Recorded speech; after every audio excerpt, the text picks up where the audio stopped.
एक ही कण के बराबर हम कथा कह पाएंगे, उनका गुणगान कर पाएंगे, चाहे वेद हो, चाहे पौराण हो, चाहे शास्त्र हो। भगवान की पूरी कथा कोई नहीं, और न भगवान के स्वरूप का ही वर्णन हो पाएगा। भगवान की लीला को भी कितना कोई जानेगा, जब तक वो दिखलाएंगे नहीं तब तक कोई जानेगा नहीं। देखिए, छोटा सा सवाल है।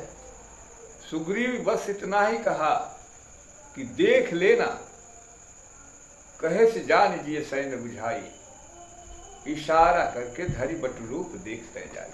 ब्रह्मचारी का रूप पकड़ के जाओ, देख लो, और इशारे से बतला देना कि वो जो दोनों वीर हैं हमारे मित्र हैं कि शत्रु हैं। और इतना ही जानने के लिए हनुमंत लाल प्रश्न के ऊपर प्रश्न करते जा रहे हैं भगवान श्री राम से। लेकिन भगवान भी उत्तर देने वाले कहते हैं कि कौशलेश दशरथ के जाए। भाई देखो, जब परिचय ही मांग रहे हो तो मेरे पिता का नाम कौशलपुरी के राजा दशरथ है। अयोध्यापुरी में मेरा जन्म है और मैं अयोध्या के राजा दशरथ का पुत्र हूं। और उनकी बात मान करके हम इस जंगल में आए। हमारा नाम राम है और हमारे साथ जो ये हैं इनका नाम लक्ष्मण है। जय भगवान, जय श्री राम, जय श्री राम। और हम लोगों के साथ एक औरत भी आई थी, वो मेरी अर्धांगिनी थी, जिनका नाम सीता था। और यहां राक्षसों ने मेरी औरत सीता को चुरा लिया है। तो संसार में जब शरीर है तो किसी की औरत की चोरी हो जाएगा तो जरूर ढूंढेगा। किसी का 5 पैसा खो जाता है तो उसको ढूंढता है, 1-2 रुपया खो जाता है ढूंढता है। तो मेरी औरत को तो राक्षसों ने चुरा ही लिया है। अगर औरत को खोजूं ना, पता न लगाऊं, उसका बदला न लूं, तो मैं पुरुषों में अधम कहा जाऊंगा।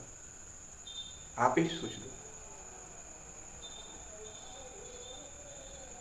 कौशलेश दशरथ के जाए, हम पितु वचन मान बन आए।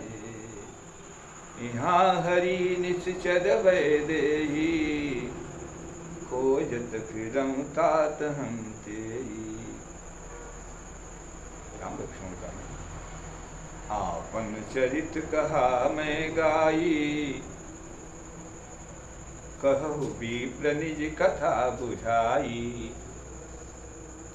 तो हे ब्राह्मण देव, मेरा जो चरित्र है, मेरे कार्य को ही चरित्र कहते हैं।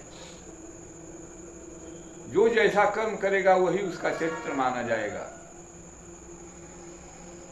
अगर कोई शराब पीता है तो लोग उसको शराबी कहने लगेंगे, उसका चरित्र शराब पीने का हो जाएगा। लोग कहेंगे कि शराबी है। कोई जुआ खेलने लगे, 1000 गुण है, लेकिन अगर जुआ खेलने लगेगा तो लोग कहेंगे जुआड़ी है। तो जो जिस काम को करता है वही उसका चरित्र है। इसलिए परमात्मा राम ने कहा कि आपन चरित्र कहा मैं गाई,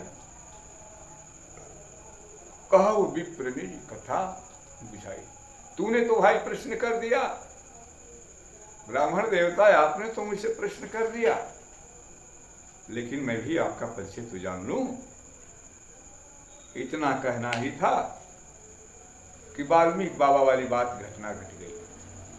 क्या बात घटी कि सो जाने जही देहु जनाई, अजानत तुम ही होई जाई। हनुमंत लाल के आंख के सामने भगवान श्री राम का वह सूरत दिखलाई देना शुरू किया। कौन? जो भगवान का है। चतुर्भुज विष्णु पूर्ण रूप से प्रकाशित हो गए उनके सामने। हनुमंतलाल देखते हैं कि ये तो विष्णु भगवान है, और वह प्रकाशित मूर्ति ही धीरे धीरे राम के रूप में बदल गई। अब और कुछ इनको दिखलाई नहीं दे रहा है। पुनः पर्दाक्षेप होता है। फिर भगवान श्री राम जो हैं धनुष बाण लिए हुए इनके सामने प्रकट होते हैं।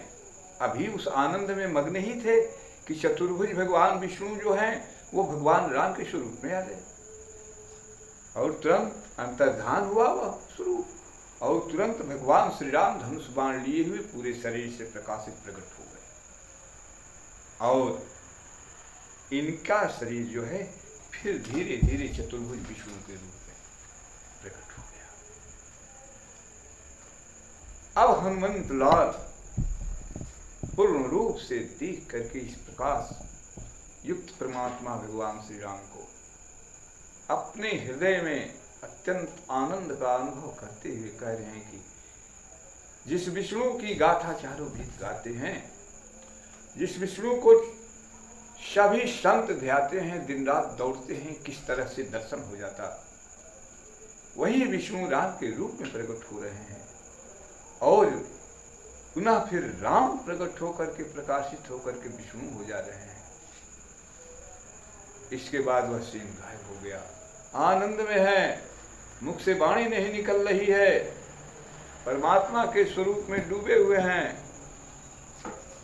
पहचान गए कि हमारे सामने ये धनुष बाण लिए हुए सांवली सूरत वाले जो हैं ये ब्रह्मांड नायक हैं, पूरे ब्रह्मांड के स्वामी हैं, ये मायापति हैं। इनकी इच्छा से ही ब्रह्मांड की संरचना हुई है, इनकी इच्छा से ही सारे देवता, सारी सृष्टि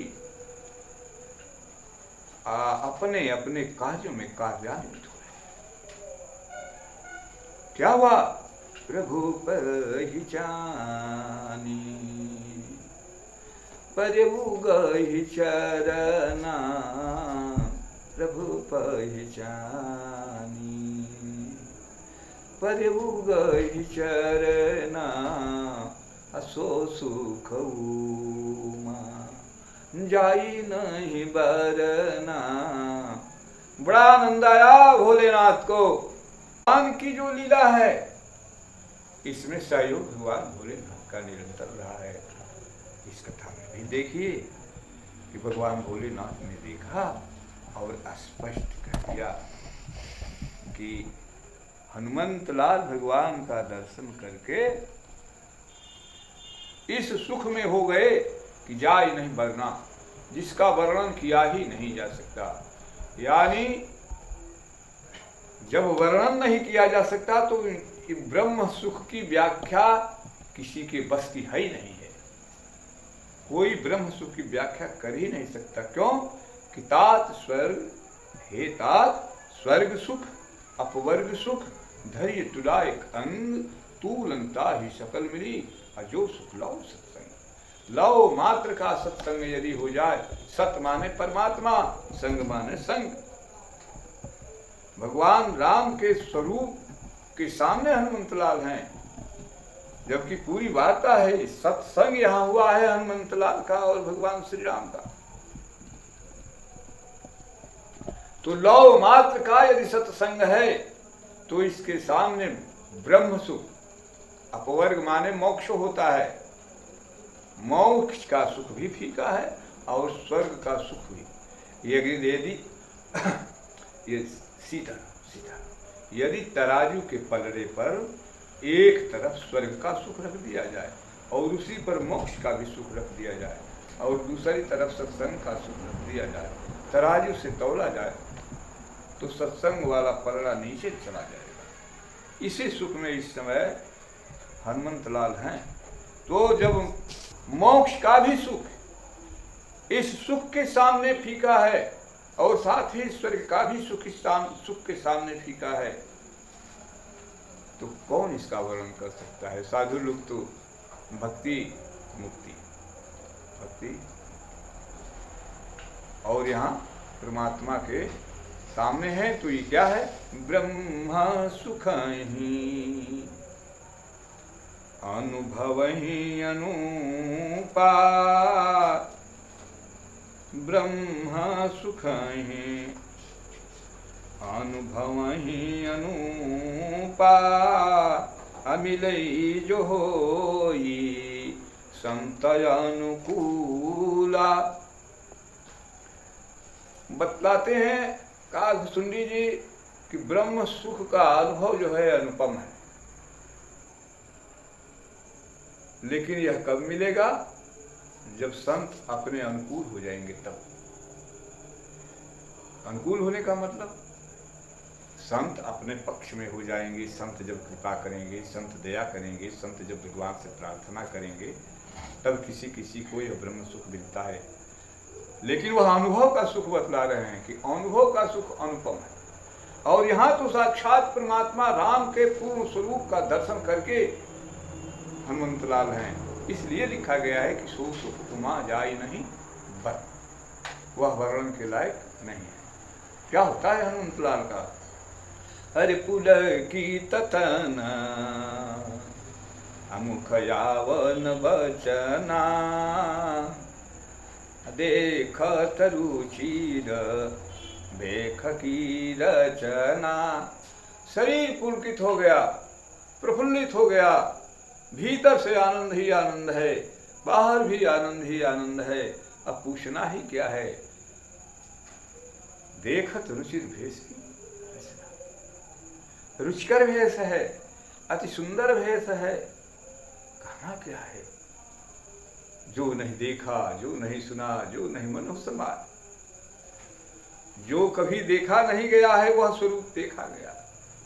जिस स्वरूप का कभी कोई इतना सुंदर, भाई लेख तो लेख है भगवान के राम के स्वरूप का, कोई वर्णन करेगा तो कितना करेगा।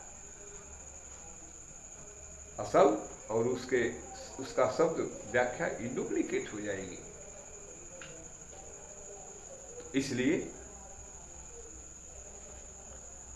हनुमंतलाल जो है बिल्कुल परमात्मा के ध्यान में प्रफुल्लित है, विस्मृत है संसार से। संसार का कुछ भी ख्याल नहीं, कुछ भी ख्याल नहीं। बस बहुत समय तक भगवान के स्वरूप में मग्न रहने के बाद हनुमंतलाल धैर्य धारण करते हैं। यह तो परमात्मा जगत